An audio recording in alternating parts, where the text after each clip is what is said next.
ఒకళ్ళు వచ్చాక లైఫ్ లో పాత బాకీల్ని మర్చిపోతారా, అకౌంట్స్ కంటిన్యూ చేస్తారా? మీ నారాయణ ఏం చేశాడు రాజ్యం? మా నారాయణ ఏం చేశాడు తెలియక ఇంతమంది ఒపీనియన్ అడుగుతున్నా. ఒక్కొక్క జీవితంలో ఒక్కొక్క కథ ఉంటుంది.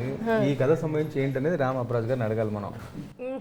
ఓకే, అదే ఆయన లైఫ్ లో జరిగిన స్టోరీ కాబట్టి ఆయన మామూలుగా ఫస్ట్ మీరు చెప్పండి. మా లైఫ్ లో జరిగింది కాదండి, ఇలా నారాయణ లాంటి వాళ్ళని ఇలా చూసి జరిగితే బాగుండు అని అంటున్నారా ఏంటి? చాలా మందిని చూసి అలా దానిలో నుంచి తీసుకొని అంటే ఎవరు చూసారు? ఒక ఎగ్జాంపుల్ చెప్పండి. ఇప్పుడు నారాయణ, సీను అలా చాలా మంది మా ఆయన పేరే తీస్తారు మీరు. నేను ఒకటి చెప్తా. యాక్చువల్గా పబ్లిక్ కాన్సెప్షన్లో నారి నారి నడుమ మురారి అంటే ఒక కాన్సెప్షన్ ఉంటుంది.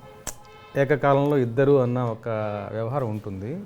బట్ డెఫినెట్గా దానికి అది కాదు, దానికి మించిన సర్ప్రైజ్ ప్లాట్ ఈ సినిమాలో ఉంటుంది. అంతకు మించి అంతకు విభిన్నమైనటువంటి ప్లాట్. నారి నారి ఇద్దరు ఆడవాళ్ళ మధ్యలో హీరో నలిగిపోతారే కానీ బట్ ఏ కారణం కోసం నలిగిపోతారు అన్నది డెఫినెట్ అందరూ అనుకునే ఇద్దరి మధ్య ఇది కాదు.